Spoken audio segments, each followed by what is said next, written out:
क्या डिस्क्रिमिनेशन सिर्फ एक ही कैटेगरी के साथ होता है? और क्यों आज हमारे देश में हर बात जाति और धर्म पर ही जाके खत्म हो जाती है? नमस्कार दोस्तों, आज हम बात करेंगे यूजीसी के द्वारा लाए गए नए एंटी डिस्क्रिमिनेशन रूल्स के बारे में, जो इस समय पूरे देश में चर्चा का विषय बने हुए हैं। कुछ लोग इसका प्रोटेस्ट कर रहे हैं तो कुछ लोगों ने इसके प्रोटेस्ट में रिजाइन तक कर दिया है। अब सबसे पहले यह समझना जरूरी है कि यूजीसी होता क्या है। देखो, यूजीसी होता है यूनिवर्सिटी ग्रांट कमीशन, जो यूनिवर्सिटीज के लिए रूल्स बनाती है। यूजीसी का काम होता है देश में हायर एजुकेशन का रेगुलेशन करना, यूनिवर्सिटीज को फंड करना और एजुकेशन सिस्टम में इम्प्रूवमेंट भी करना। और इसी अथॉरिटी के तहत यूजीसी ने अपने ये नए एंटी डिस्क्रिमिनेशन रेगुलेशंस बनाए, जिसकी नीयत पर नहीं, बनाने के तरीके पर सवाल उठ रहे हैं। अब ये पूरा मामला शुरू होता है रोहित वेमुला सुसाइड केस से। देखो, रोहित वेमुला एक स्टूडेंट था जिसने सुसाइड कर लिया था और एलिगेशंस ये लगे थे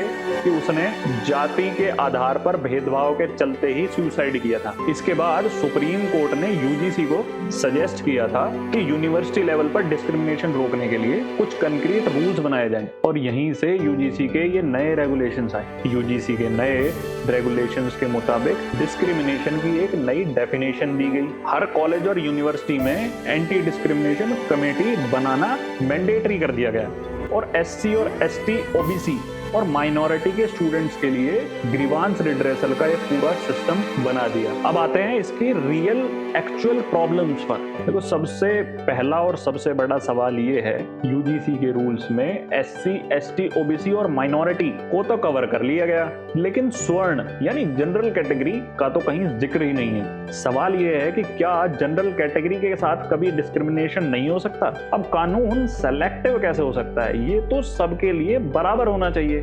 अब दूसरा कंसर्न है कमेटी का स्ट्रक्चर। देखो, रूल्स के मुताबिक जो कमेटी बनेगी उसमें एससी, एसटी, ओबीसी के मेंबर्स हैं, लेकिन जनरल कैटेगरी का कोई भी रिप्रेजेंटेटिव है ही नहीं। अब सवाल ये है, जब फैसला सभी पर लागू होगा तो रिप्रेजेंटेशन सिर्फ कुछ लोगों का क्यों? क्योंकि जस्टिस का पहला प्रिंसिपल ही कहता है फेयर रिप्रेजेंटेशन। और तीसरा और सबसे इंपॉर्टेंट पॉइंट कि फॉल्स कंप्लेंट्स को रोकने का कोई मैकेनिज्म बनाया ही नहीं गया। अगर किसी टीचर या स्टूडेंट पर गलत डिस्क्रिमिनेशन का आरोप लगा तो उसका बचाव कैसे होगा? उसकी रेपुटेशन या कैरियर को कैसे बचाओगे? ये किसी से छुपा नहीं है कि जो स्पेशल लॉज जैसे एससी, एसटी एक्ट हैं, इसका खूब मिसयूज होता है। अब जो कानून प्रोटेक्शन के लिए है वो गलत लोगों के हाथ वेपन ना बन जाए, इसको सुनिश्चित करने के लिए कोई मैकेनिज्म तो होना चाहिए।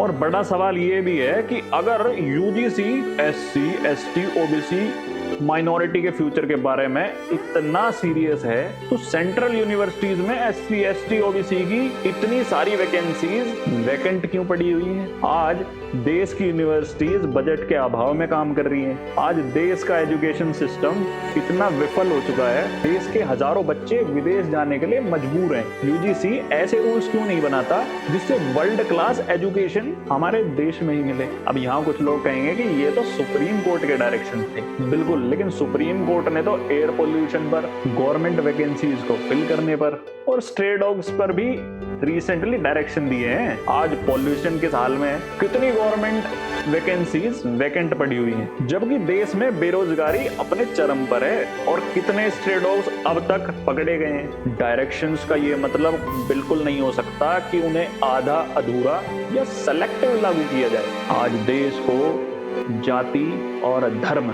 इनसे ऊपर उठने की जरूरत है। जिस देश में आज भी 80 करोड़ लोग फ्री के राशन पर सरवाइव कर रहे हो और कॉम्पिटेंट युवाओं को बेरोजगारी झेलनी पड़ रही हो, उसकी वास्तविकता किसी से छुपी नहीं है। और हाँ, अब कुछ लोग कहेंगे कि इन रूल्स का प्रोटेस्ट कर रहे जो लोग हैं वो एंटी नेशनल हैं, लेकिन याद रखिए कि एंटी नेशनल वो नहीं है जो आवाज उठा रहे हैं। एंटी नेशनल तो वो हैं जो देश को गड्ढे में गिरते हुए देखकर भी मौन बैठे हुए हैं। खैर, अब तो सुप्रीम कोर्ट ने इन सभी रूल्स एंड रेगुलेशंस पर रोक लगा दी है। आपको क्या लगता है, क्या यूजीसी के बनाए हुए ये नए नियम सही हैं?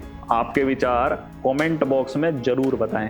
वीडियो पसंद आई है तो इसे लाइक कर दें, अपने दोस्तों के साथ शेयर भी कर दें और ऐसे ही लीगल अवेयरनेस के लिए चैनल को सब्सक्राइब भी कर दें।